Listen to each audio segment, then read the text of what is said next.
एक गांव में एक रामलाल नाम का एक किसान अपनी पत्नी और 4 लड़कों के साथ रहा करता था। रामलाल खेतों में मेहनत करके अपने परिवार का पेट पालता था, लेकिन उसके चारों लड़के आलसी थे, जो गांव में वैसे ही इधर उधर घूमते रहते थे। एक दिन रामलाल ने अपनी पत्नी से कहा कि अभी तो मैं खेतों में काम कर रहा हूँ, लेकिन मेरे बाद इन लड़कों का क्या होगा? इन्होंने तो कभी मेहनत भी नहीं करी, ये तो कभी खेत में भी नहीं गए। रामलाल की पत्नी ने कहा कि धीरे धीरे ये भी काम करने लगेंगे। समय बीतता गया और रामलाल के लड़के कोई काम नहीं करते थे। एक बार रामलाल बहुत बीमार पड़ गया।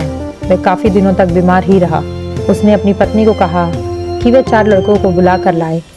उसकी पत्नी 4 लड़कों को बुलाकर लाई। रामलाल ने कहा, लगता है कि अब मैं ज़्यादा दिन तक जिंदा नहीं रहूँगा। रामलाल को चिंता थी कि उसके जाने के बाद उसके बेटों का क्या होगा, इसलिए उसने कहा, बेटो, मैंने अपने जीवन में जो भी कुछ कमाया है वह खजाना अपने खेत के नीचे दबा रखा है। मेरे बाद तुम उसमें से एक खजाना निकालकर आपस में बांट लेना। ये बात सुनकर 4 लड़के खुश हो गए। कुछ दिन बाद रामलाल की मृत्यु हो गई। रामलाल की मृत्यु के कुछ दिनों बाद उसके लड़के खेतों में दबा खजाना निकालने गए। उन्होंने सुबह से लेकर शाम तक सारे खेत खोद दिया, लेकिन उनको कोई भी खजाना नजर नहीं आया। लड़के घर आकर अपनी माँ से बोले, माँ, पिताजी ने हमसे झूठ बोला था, उस खेत में हमें कोई खजाना नहीं मिला। उसकी माँ ने बताया कि तुम्हारे पिताजी ने जीवन में यही घर और खेत ही कमाया है, लेकिन अब तुमने खेत खोद ही दिया है तो उसमें बीज बो दो। इसके बाद लड़कों ने बीज बोए और माँ के कहे अनुसार उसमें पानी देते गए।